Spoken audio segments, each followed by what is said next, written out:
Hello students, welcome back to your own learning platform Eco on the go. Today we are going to start central tendency. अब central tendency होती क्या है?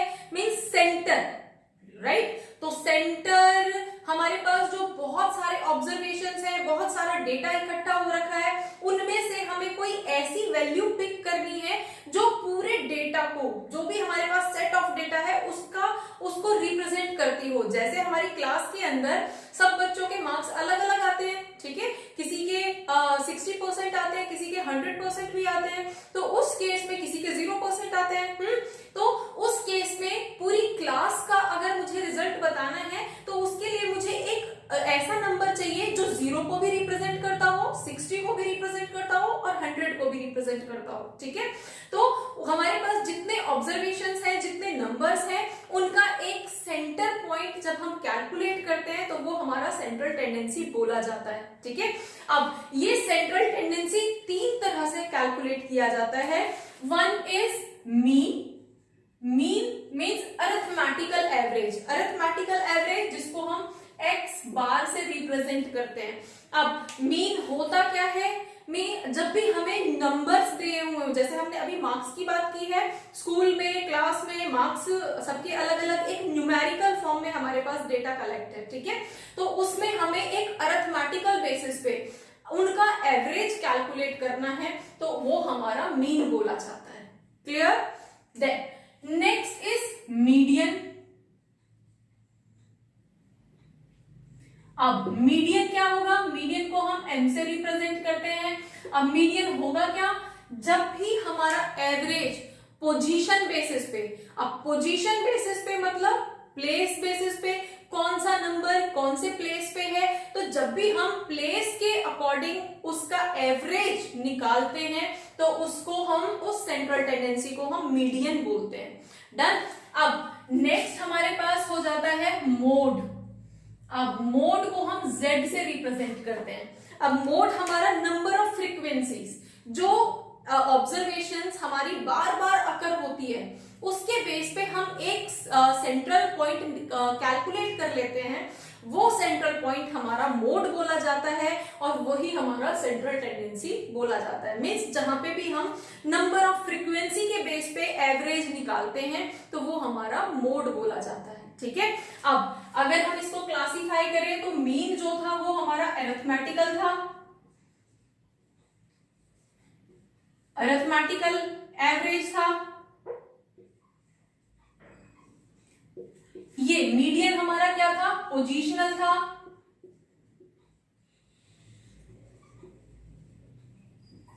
Done.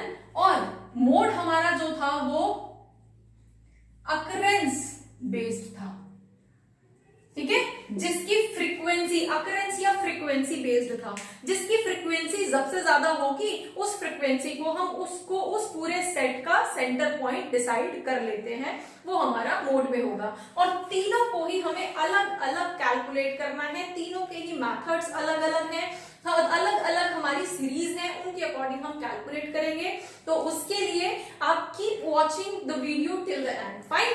Now before going to calculations, we should first understand the objectives and functions of the average. उस central tendency को जो हम mean, median, mode की form में कैलकुलेट कर रहे हैं, उनके functions क्या होते हैं, उनके objectives क्या होते हैं, क्यों कैलकुलेट किए करते हैं हम, ये सारी चीजें उनको पहले पढ़ लेते हैं, आपको फिर कैलकुलेशन ज्यादा इजीली समझ आएगी।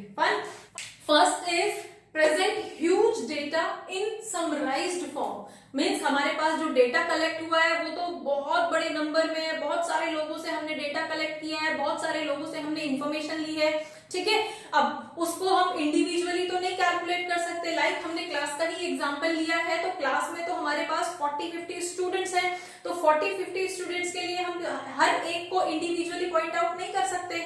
तो हमें अगर क्लास का रिजल्ट बताना है तो हमें उसके लिए एक नंबर में रिजल्ट कैलकुलेट करना होगा, जिसको हम एवरेज बोलते हैं। तो हमारे जितने भी स्टूडेंट्स थे उनका हमने एवरेज, उनके मार्क्स का हमने एवरेज कैलकुलेट कर लिया और एक सिंगल नंबर में हमने डिफाइन कर दिया कि इस क्लास का इतने % रिजल्ट आया है। ठीक है, तो इसका मीनिंग क्या हुआ कि हमारा जो ह्यूज डेटा था, हमारा जो इतना सारा डेटा था, उसको हमने बहुत प्रिसाइज मैनर में एक छोटे से नंबर में उसका रिजल्ट डिक्लेयर कर दिया या उसका रिजल्ट हमने कैलकुलेट कर दिया। Next is to make comparison easy. अब नेक्स्ट हमारा जो कंपैरिजन है, अब जब हमारे पास पूरी क्लास का एक नंबर में रिजल्ट आ गया है, 1% के अंदर हमने रिजल्ट डिक्लेयर कर दिया है, तो हम दूसरे सेक्शन के साथ उसको इजीली कंपेयर कर सकते हैं। सपोज इस क्लास का 60% रिजल्ट आया और उस क्लास का एवरेज रिजल्ट वो 75% है, तो हम इजीली कंपेयर कर सकते हैं कि कौन सा सेट ऑफ डेटा ज्यादा इंपॉर्टेंस रखता है, कौन सा सेट ऑफ डेटा क्या वैल्यू देता है। ठीक है, next is to help in decision making. अब जब हमारे पास क्लियरली डेटा अवेलेबल है, डेटा का एक समराइज्ड हमारे पास रिजल्ट आउटपुट हमारे पास है, तो हम डिसीजंस बहुत इजीली ले सकते हैं। हमें डिसीजंस लेने में बहुत ज्यादा प्रॉब्लम्स नहीं होने वाली है और हमारा जो डिसीजन होगा वो करेक्ट होगा, ऑलमोस्ट करेक्ट होगा। Next is to know about the universe from a sample. अब हमें पता है ये इस वाले सेक्शन ए का जो रिजल्ट था वो 60% था, सेक्शन बी का जो एवरेज रिजल्ट था वो 75% था। तो अगर हमारे पास से 75% वाले सेक्शन से अगर कोई बच्चा हमारे पास आता है, तो हमें पता होता है कि ये उस वाले लॉट से है, वो इंटेलिजेंट, कंपैरेटिवली इंटेलिजेंट सेक्शन बोला जाएगा। तो हमें उसी सिर्फ एक स्टूडेंट से, सिर्फ उस एक नंबर की वजह से ये पता है कि ये क्लास जो है वो on an average is intelligent then other section. ठीक है, तो उस केस में हमें सिर्फ एक सैंपल के थ्रू हमें ये पता होता है कि ये सैंपल जो है कौन से यूनिवर्स से, कौन से मीन्स कौन सा डेटा ये है, मीन्स ये जो डेटा है, ये जो सैंपल है वो कौन से यूनिवर्स को या कौन सी क्लास को रिप्रेजेंट करता है, वो हमारे लिए इजी हो जाता है डिडक्ट कर पाना। Next is to trace precise relationship. Like हमें कई बार कैलकुलेट करना होता है कितने लोगों की इनकम किस लेवल में है, कितने लोगों की जो एज है वो किस कैटेगरी में है, कितने लोगों का, जब हमें किसी एक स्पेसिफिक वेरिएबल का दूसरे स्पेसिफिक वेरिएबल के साथ रिलेशन स्टैब्लिश करना होता है और फिर एक एवरेज कैलकुलेट करना होता है, तो उस केस में हमारे लिए सेंट्रल टेंडेंसी कैलकुलेट करना मस्ट हो जाता है। Next is base for other measures. अब दूसरी चीजें कैलकुलेट करने के लिए हमें आगे मीन के बेस पे, एवरेज के बेस पे बहुत सारी चीजें फर्दर कैलकुलेट करनी होती हैं। तो उन सब के लिए पहले जरूरी होता है कि हम मीन कैलकुलेट करें या एवरेज कैलकुलेट करें। तो उनके लिए, उन सारी चीजों के लिए, उन सारे मेथड्स के लिए, उन सारे मेजर्स के लिए जो सेंट्रल टेंडेंसी है किसी भी फॉर्म में, मीन, मीडियन, मोड, किसी भी फॉर्म में, वो हमारे लिए एज अ बेस काम करती है। ठीक है, तो इसके बेस पे बहुत सारे दूसरे मेथड, दूसरे वैल्यूज कैलकुलेट की जाती हैं। Next is requisite of measure of central tendency. Requisite means क्या क्या रिक्वायरमेंट है, सेंट्रल टेंडेंसी का हमारा बेस्ट रिजल्ट निकलेगा या एक्यूरेट रिजल्ट निकलेगा, उसके लिए हमारे लिए मस्ट हैव चीजें क्या हैं। First is rigidly defined, means strictly defined होनी चाहिए हर वो चीज जो हमें इस एवरेज को कैलकुलेट करने के लिए चाहिए होती है। हम ऑन एन एवरेज बेसिस पे या रेंडमली किसी भी चीज के बेस पे हम एवरेज अगर कैलकुलेट करेंगे तो हमारा जो आंसर आएगा वो भी इनकरेक्ट होगा। तो करेक्ट आंसर निकालने के लिए हमारा जो फॉर्मूला है, हमारे जो वैल्यूज हैं, हमारी जो ऑब्जर्वेशंस हैं, वो क्लियरली डिफाइंड होनी चाहिए और क्लियरली मेंशन होनी चाहिए। Next is based on all observations. All observations means हमारे पास जितने भी ऑब्जर्वेशंस हैं, जितनी भी वैल्यूज हैं, हमारा जो डेटा है वो सबका एवरेज, सबके बेस पे कैलकुलेट होना चाहिए। ऐसा नहीं है कि क्लास के अंदर अगर 40 स्टूडेंट्स हैं तो हमने सिर्फ बेस्ट 30 ले लिए और 10 को छोड़ दिया, तो हमारा जो रिजल्ट आएगा वो फेक होगा, वो मैनिपुलेटेड होगा। ठीक है, तो एग्जैक्ट करेक्ट एवरेज कैलकुलेट करने के लिए हमारे पास जितने भी ऑब्जर्वेशंस हैं उन सब के बेस पे वो एवरेज हमारा कैलकुलेट होगा, तभी हमारा आंसर जो है वो करेक्ट आएगा।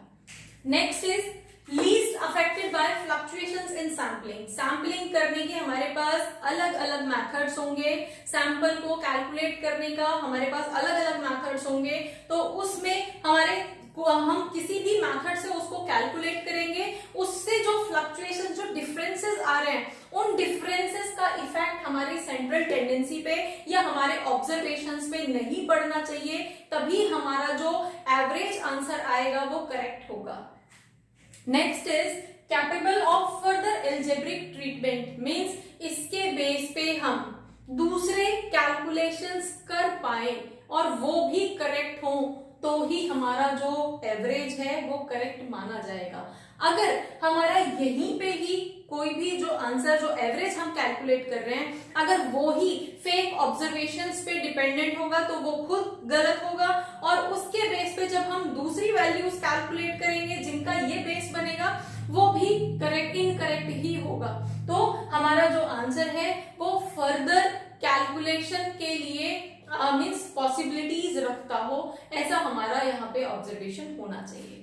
Next is easy to understand and calculate. Obviously हम जो कैलकुलेशंस कर रहे हैं वो इजी होना चाहिए, कैलकुलेट करने के लिए भी और समझने के लिए भी। तो ये थे हमारे मस्ट रिक्विजिट्स, मीन्स जो हमारे पास होने ही चाहिए, तभी हमारा जो आंसर आएगा, जब तभी हमारा जो एवरेज वैल्यू आएगी वो करेक्ट आएगी। अगर इनमें से कोई भी चीज हमारी मिसिंग होती है तो हमारी सेंट्रल टेंडेंसी की जो वैल्यू होगी वो इनकरेक्ट होगी।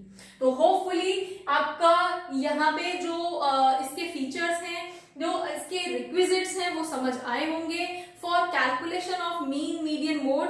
Keep watching, thank you.